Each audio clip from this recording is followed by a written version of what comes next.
Hi everyone, what is up? I'm Jolene and I run the blog sunshinediary.com. Welcome to my channel, or welcome back if this isn't your first time here. I do videos on productivity, personal finance, and planning. In today's video, I want to talk a little bit about the ways in which you might need to manage your finances a little bit differently if you are on a variable income. If, like me, you are self-employed, you are a freelancer, you run a small business, you might be in a situation where a lot of the advice that you find online, on blogs, on YouTube, and so on isn't really geared towards you, because a lot of this is geared towards people who know what they're going to make at the end of the month. So I want to talk to you about this simple change that you need to make if you want to manage your funds in the best way possible, but you're on a variable income.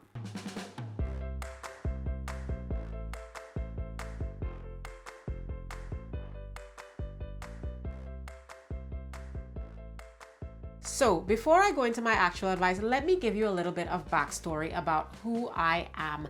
I am someone who started working at a very young age, but was working intermittently because I was a student and working at the same time. You may have started off that way as well. So I did have a salary, but it wasn't a regular salary because I might work for a stint of 3 months or so, and then I would stop. But when I started studying at university, I had a scholarship, which meant that in terms of salaried work, I did very little, but I did have a lump sum of money that I had to manage, and it would be paid to me once a year, and then I'd have to manage it for the rest of that year. So right from the beginning, this is when I was 18, 19, 20 years old, I was already managing money in a very different way from what most people do if they earn a regular salary. So after I had finished my studies, I could have gone the route of getting into full-time employment and learning how to manage my money in the regular way.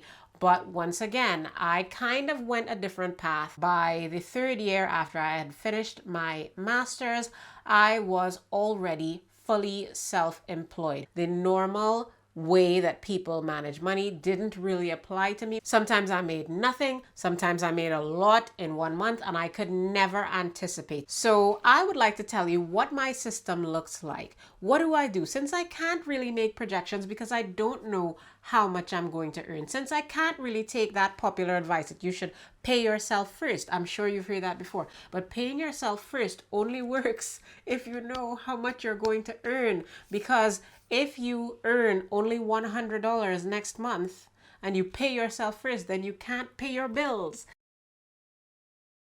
When they say pay yourself first, what they're talking about is taking from your monthly income what you intend to save and setting that aside, and then using the rest of what you have to pay for all of your living expenses. But that only works if you know what your monthly income is going to be, and if also you know that your monthly income is going to be higher than what your living expenses are. So I'm going to tell you what I do differently, and I would really appreciate if you could share in the comments below what you do that might be different from what I do to manage your finances if you, like me, are on a variable income. So the first step, if you're on a variable income, is that you need to calculate your living expenses. What does it take you on a monthly basis to survive? What is your mortgage? What is your car payment? What is your debt repayment? If you have student loans or anything like that that you're repaying, how much do you typically spend on food, and so on? Calculate what you need each month to survive. Be ambitious about this, because you shouldn't be trying to live in luxury if you have a variable income. I'm very sorry, but that should not be the way that you work. You should start off being fairly conservative about how much you need, absolutely need, to survive on a monthly basis. In my case, I have realized that I am able to live on less than 50% of what I earn. So that is what I do. So calculate in a realistic but conservative way what you need to spend on a monthly basis. After that, you need to calculate what you need to save for. And yes, you need to save. This is not optional because there are all sorts of things that can come up, especially if you do not have a fixed income that you need to be prepared for. You need to have sinking funds. You need to have birthdays, Christmas, travel, and so on accounted for. That is something that I've covered a little bit in my sinking funds video. So that is linked for you in the description box, and it is also here, so you can check that out. You need an emergency fund. Absolutely, you need one. You need what I refer to as a slim months fund. You can call it whatever you want, but this is basically the money that I set aside. If I have a month where I have a lot of income, I will set some aside to cover me in months when I don't have a lot of income. You need a fund like that. You need to save for that.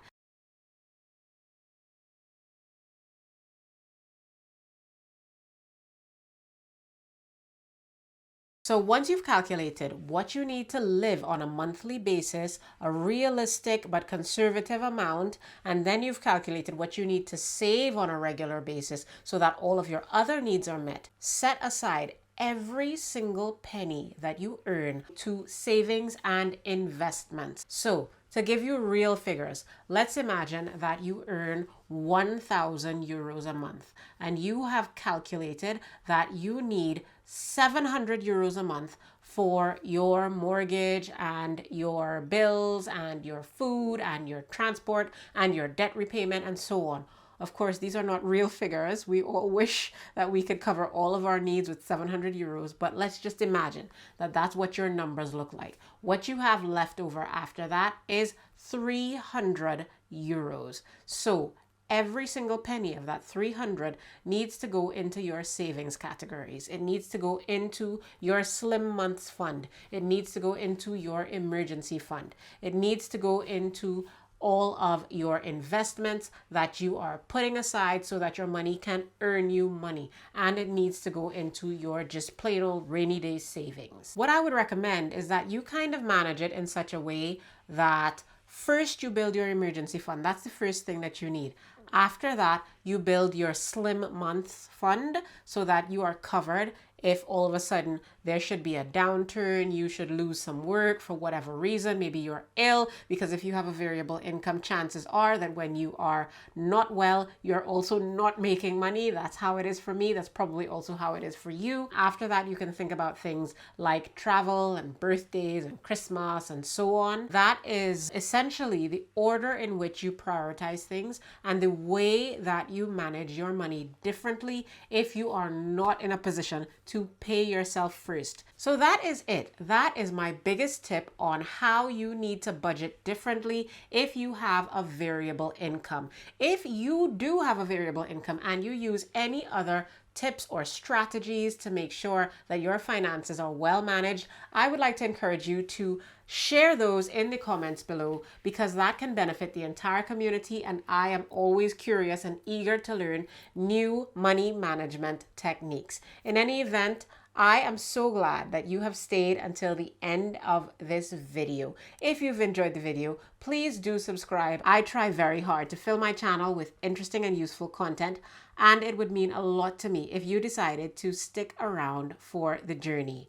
In any event, thank you so much for having watched this video, and I cannot wait to see you in my next one.